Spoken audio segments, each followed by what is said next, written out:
The United Nations COP16 Biodiversity Conference. What's on the agenda as delegates from around the world meet in Cali, Colombia? Hello, I'm Einar, and this is The Heat.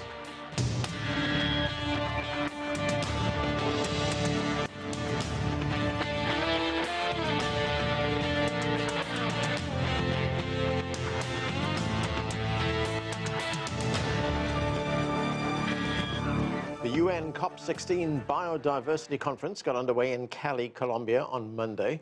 Thousands of delegates from nearly 200 countries have gathered to address critical biodiversity issues such as nature loss and protecting habitats. Colombia is taking over the rotating presidency for the conference from China. We begin with this report from Michelle Beguet in Cali. Representatives of Colombia's 115 indigenous communities helped open the first plenary session of the United Nations Biodiversity Conference on Monday. You are Mother Nature. Their presence in the city of Cali is more than just for ritual. Colombia's Minister of Environment said that one of the government's 4 goals for a successful COP16 conference is to approve a plan for the participation of indigenous and local communities in the conservation of biodiversity. This implies political empowerment of those who we like to call the guardians of peace, as they are in the front lines of the crisis and care of our world biodiversity. COP16 wants to distinguish itself as the conference that will define action plans. Colombia published their Biodiversity Action Plan at the start of the conference, but as the plenary sessions kicked off, officials said 33 out of 196 countries filed their national conservation plans to the UN Biodiversity Secretariat. It's not just an environment ministry that can draft a plan and adopt it. It needs ministries from across government to be part of that, with the energy, agriculture, industry, economy, development. So many of them need to come together and need to form a common vision and engage with civil society actors, including business, including indigenous people, to make a good strategy. And it was clear that this would take time. At the first plenary session, China also handed the rotating presidency officially to Colombia, who will lead COP16 and efforts to push for biodiversity conservation in the coming years. Biodiversity is the basis of human survival and development, the blood vein and foundation of the community of all life on Earth. The UN Secretary General says biodiversity sustains all life, yet this network is unraveling at an alarming rate because of human activities. In honor of China's work as president during the last conference, Colombia's environment minister handed her Chinese counterpart a replica of Colombia's sculpture, the Peace Dove. The gesture was done in thanks, but also as a reminder of the UN Environment Programme's goal to live in peace with nature by striving towards a sustainable world. Michelle Beguet, CGTN, Cali, Colombia. How to protect wildlife and at-risk species is a major biodiversity challenge across the globe. To discuss that, we're joined now by Dorene Robinson. She is the Chief for Wildlife at the UN Environment Programme, and she's attending COP16 in Cali. Doreen, great to have you with us. Looking at the risk to biodiversity, up to 1 million species are at risk of disappearing. What kind of impact would that have, of course, on the species themselves, but also on biodiversity as well as on people and on economies if no action is taken soon? So currently, humanity's on a course we don't want to be on. Losing 1 million species is the tip of the iceberg. We are dependent on nature. Nature provides the food we eat. It is part of the services that keep our air clean, our water clean, and basically is the fundamental basis of life. So when we lose species, systems fall apart, and their implications not just for human health and well-being, but also for exactly what you said. Economic drivers of collapse have potential. So we need to reverse this course, and we need to reverse this course right now.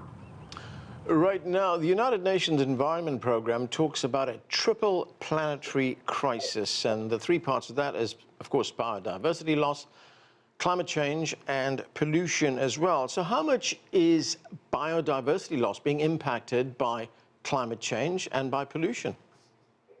So these processes are all interconnected. Again, as I mentioned, biodiversity isn't just species and animals that we think about, but it's also the systems that happen in nature to provide services. So again, I mentioned air, I mentioned water. All of these things require intact biodiversity systems to provide that functioning. So currently we're seeing air and water pollution at all-time high rates. We're seeing changing global temperatures that will change many, many things. For example, it has the potential to shift agroecological zones. That means it shifts where food can be grown, how things can live and exist and provide for human well-being. It means shifting in disease vectors potentially and migration of species and seeing occurrence of diseases in places we haven't seen them before. So these are all potential impacts of this interconnected triple planetary crisis. Right, and people also affect biodiversity loss. I mean, we see that populations are growing, and they're growing very rapidly, and most of those populations are now becoming urbanized. They're moving to cities. So how much is urbanization affecting biodiversity loss? So I just came from a talk where they were saying within decades, 70% of all humans on the planet are going to be living in urban settings. We have to find a way for those people to be able to meet their needs and their sustainable development goals, but also to not do so at the cost of the environment. And so I think part of it is rethinking urban spaces to make sure that those spaces aren't just concrete jungles, but they're providing the services people need, whether they're green spaces, whether they're natural systems that, again, support the food, the water that goes into urban settings. It means rethinking urbanization in terms of where we get our resources for survival on this planet, and being able to move those resources around in sustainable ways that don't continue to pollute the environment or drive up greenhouse gases.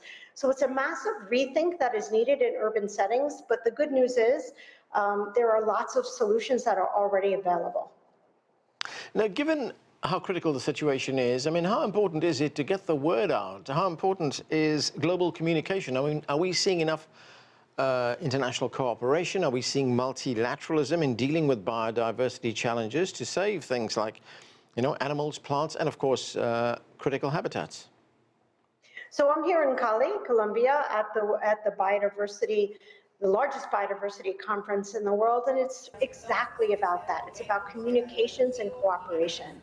These are life-changing and planet-changing issues, and there's no simple solution to a complex problem. So what we're doing here, for example, is really trying to unpack the realities of different cultures, different places, different national pathways that need to be taken to reverse the course of biodiversity loss and get back onto a track of living in harmony with nature on the planet. Right, Doreen, you're a long-time conservation ecologist. And, you know, when we look at the loss, it's pretty grim, biodiversity loss. But some environmentalists feel that, look, it is possible to reverse this. I mean, how hopeful are you that we can restore biodiversity? So I am an optimist by nature. You have to be. But I also think that, yes, it's better to prevent the loss in the first place, but there are many techniques. For example, the UN is supporting the decade of restoration. There are ways to turn the trends around by investing in soil biodiversity, by investing in replanting and restoring forests and wetlands and different kinds of ecosystems. Those technologies exist. What we need is the political will, the technical ingenuity, and the resources to be able to turn the trend around. So I do think prevention is, of course, much better than a cure, but there are also some potential opportunities to turn things around. Now, the United Nations Secretary General, he is urging delegates attending this summit in Colombia to shore up plans to stop habitat loss, to save endangered species, and to preserve the planet's ecosystem.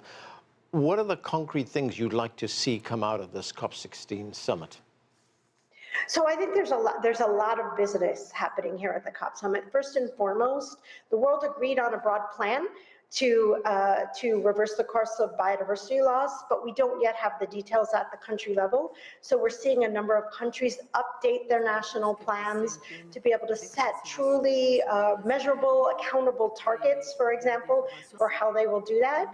Another area I think we'd like to see is a much stronger uplifting of the voice of Indigenous people who have been major stewards of life on this planet for a long time. We actually know the areas that they protect are doing much better than the areas that they don't protect and conserve. So how do we give them more voice? And I think the other area we'd like to see is a stepping up of the business community, of donors, of the whole world to advance greater resource mobilization to put into this. And it's not just dollars, it's not just business models, but it's also capacity and skills. There are many least developed countries that have intact, rich areas of biodiversity, but they need help to be able to continue to retain and restore their lands. Dorene Robinson, thanks so much for joining us. Thank you so much. Okay, for more perspective now, let's bring in our panel. Joining us from Cali is Rafael Hertmer. He is Western Amazon Program Director with Amazon Watch. Also with us from Idaho is Michael K. Dorsey. He is Chair and Director of Sustainability Solutions Service at Arizona State University's College of Global Futures. And with us too from Beijing is Einar Tangen. He is a Senior Fellow at the Taihe Institute and he's Chairman of Asia Narratives. Thanks to all of you for being with us. Rafael, great to have you with us on the show. Thanks a lot. So COP16, as we just heard from Dorene Robinson, is being billed as the world's largest nature protection conference. There are thousands of delegates in Cali, where you are, from something like 200 countries. So what do you see as the biggest challenges and what are your expectations? Well, I think it's really meaningful that we're meeting here in Colombia, which is a leading country in this debate right now. It's a space of massive mobilization. Folks from very different cultures, indigenous, Afro-Colombian cultures, are here present. I think getting their voice at the center of this debate to really bring us to more radical decisions on the things that are needed to protect biodiversity and the future of our planet, I think that's the biggest challenge, because the time is now.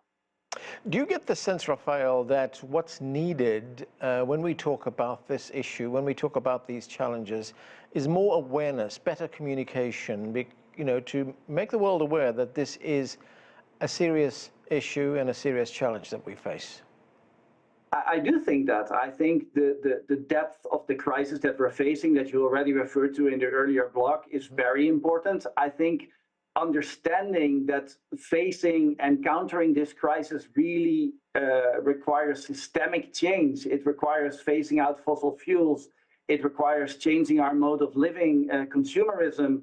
It really requires thinking through everything that brought us here. And I think indigenous peoples, particularly Afro-American peoples as well, they bring that message here, right?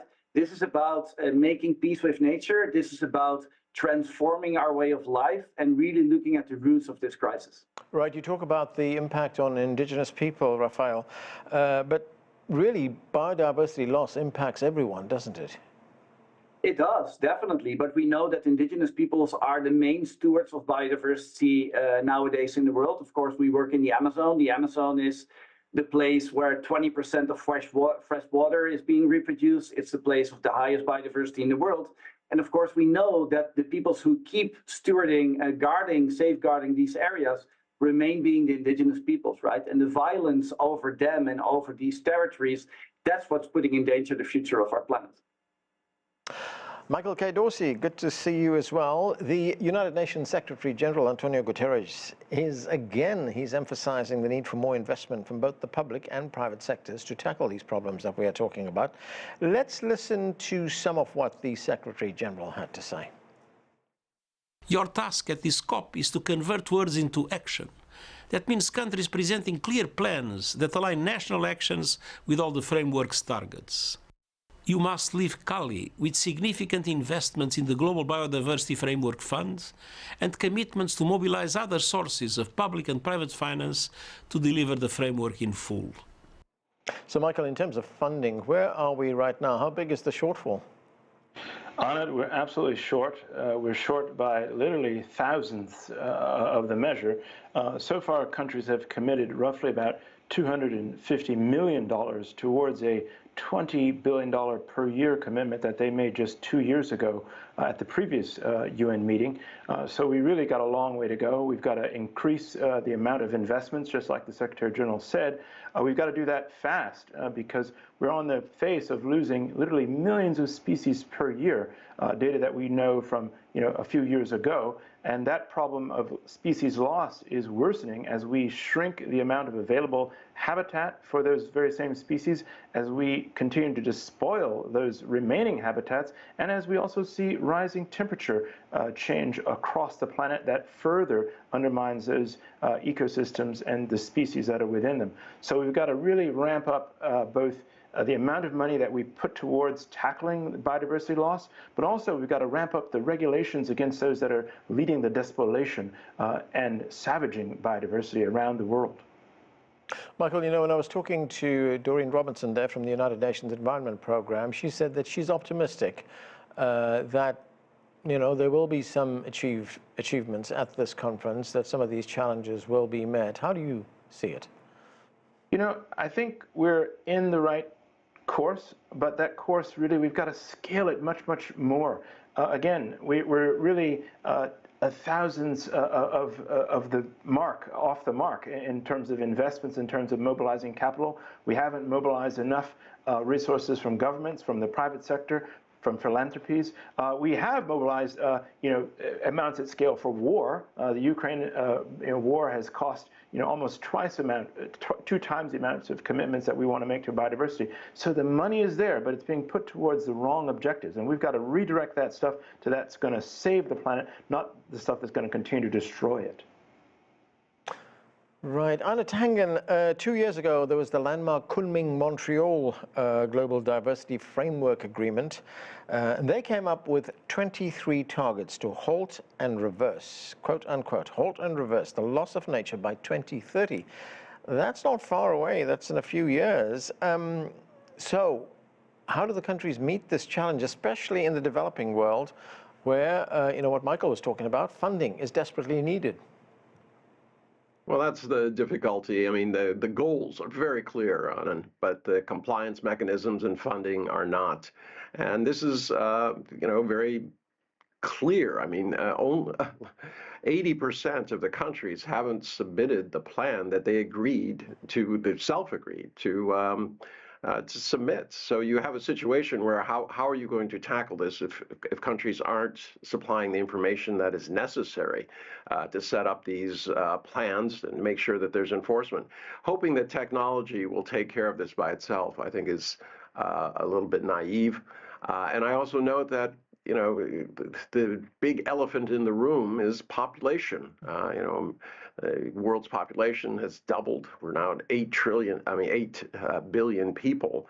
And there is an impact to that in terms of resources and animal habitat. So I think these conversations have to be a little bit more clear and frank. Yeah, and I know, Michael raised the point there of priorities when it comes to funding as well.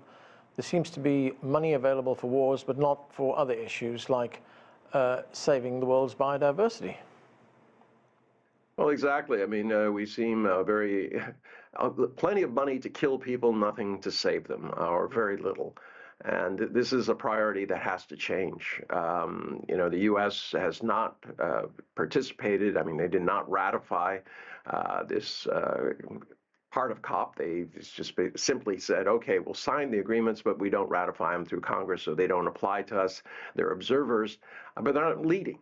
Instead, they seem to be leading in terms of supplying the money to 54 conflicts around the world, 2 of which everyone talks about, but there are many more that they are not.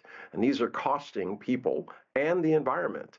When you set off a bomb, it doesn't necessarily just kill people, it also kills animals and the environment. Rafael, let's talk about the situation in the Amazon. The Amazon has seen enormous destruction in the past few decades, destruction of the rainforest by loggers, by fires, by, the commercialization of the whole logging industry. So what is your assessment of the situation there now? I think it's absolutely critical, right? We are in the midst of the worst season of fires that we've had for as long as many indigenous peoples remember. There are extreme droughts in many places of the Amazon at the same time. So what we're seeing is that science says when the Amazon goes over more than 25% of its territory being degraded in different ways, that then it starts converting into a different kind of ecosystem, which is not able anymore to regulate water and the climate, and which won't be a home to these levels of biodiversity. So that's the point where we are, right? It's being called a tipping point. There's always a bit of discussion around that term. But what we're definitely seeing is that the threats to the Amazon are increasing, and they're also modifying. In addition to the oil industry, the mining industry, the big agriculture, we're also seeing how criminal economies, illegal mining, drug trafficking are entering in the most biodiverse areas of the Amazon and adding risk to the situation that we're already facing. Right, Rafael, when you say the threat is increasing, you know, there's a political component to what's going on in the Amazon as well. You know, the previous government in Brazil, for instance, didn't pay that much attention to saving the rainforest as much as this government, the government that's now in power, is paying. So has there been at least a slight improvement? Well, you know, the level of deforestation is being reduced, right, by the Lula government. And I think that's a step forward. I think we have seen that the Brazilian government has acted upon at least part of the threats that the Amazon is facing. But that still means that deforestation is continuing, right? And this rainforest, this season of fires, we can see how dramatic that is. And of course, that not all depends on national governments.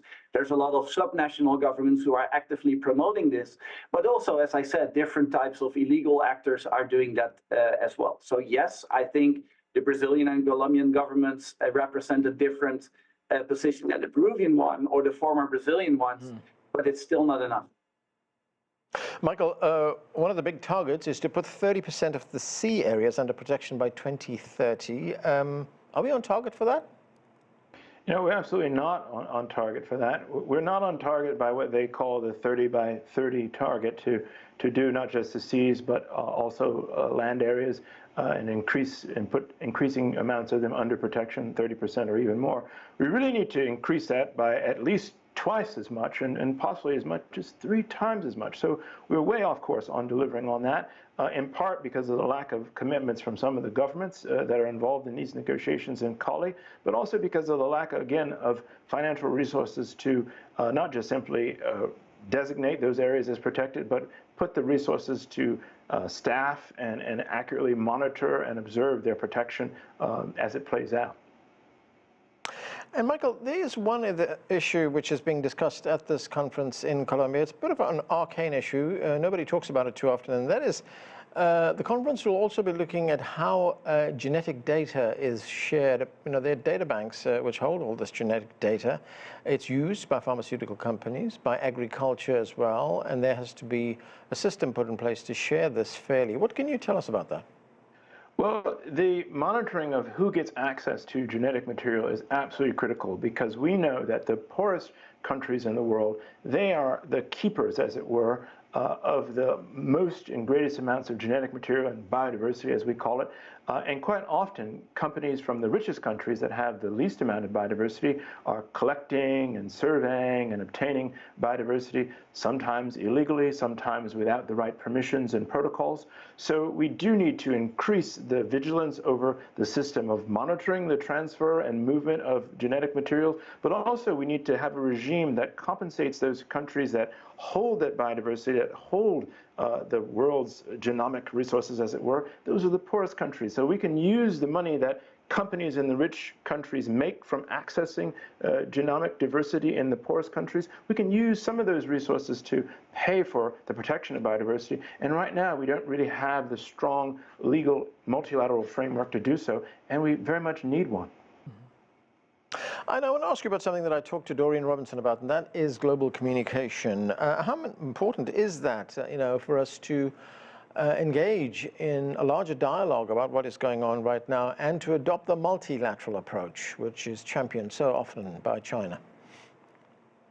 Well, it's essential, but it's taken second place to wars and climate change, etc. I fundamentally disagree with this idea that continuing on a course where the major countries are not contributing what they've said they would is going to be useful. I think it's incumbent, especially on the third world countries, resource countries, to start getting money for their goods. I mean, the resources. Look what OPEC has done with oil. I'm not championing oil, but my point is they got together and they said, we're going to set the prices for this rather than having the prices set for us by others who use it. Look at coffee. 3 countries control almost 80% of the world's export coffee. If they get together, they could make sure that the coffee growers are not doing slash and burn, that they can actually have the wages necessary, and that countries can start dealing with issues like biodiversity and climate change themselves, rather than hoping that somebody will give them the money that never seems to appear. Rafael, we've just got a few minutes left, and I just want to whip around very quickly and find out, when we look at all these challenges that the world is facing right now, trying to save biodiversity, I mean, you take something like the Amazon, what happens, what are the consequences if there's not enough action taken? We often hear the Amazon referred to as the lungs of the world. Yes, it's kind of what I referred to before. If we are not able to safeguard the Amazon, we're putting in danger the future of humanity, right? And safeguarding the Amazon means taking actions and agreements that go far beyond even what's in the framework so far. We need to have a conversation about phasing out fossil fuels, which we would really want to see being parts of the agreements and the targets of the biodiversity framework. We need to talk about no-go zones for different type of extractivist activities, because as I said, we really need to protect at least 75% of the Amazon to safeguard our collective future. In that, indigenous peoples play a crucial role. Right now, environmental defenders are at risk. The Amazon is the most dangerous place in the world for them. So we need to step up and walk together with indigenous peoples, protect earth defenders, phase out fossil fuels, and build the future that we still can build together. And I think Cali is absolutely crucial for this. There are a lot of voices we can learn from, and that's what we need to do in the coming days. Okay, and that is where we have to leave it. Thanks to all of you for being with us. That is it for this edition of The Heat. I'm Anand Naidu in Washington, D.C.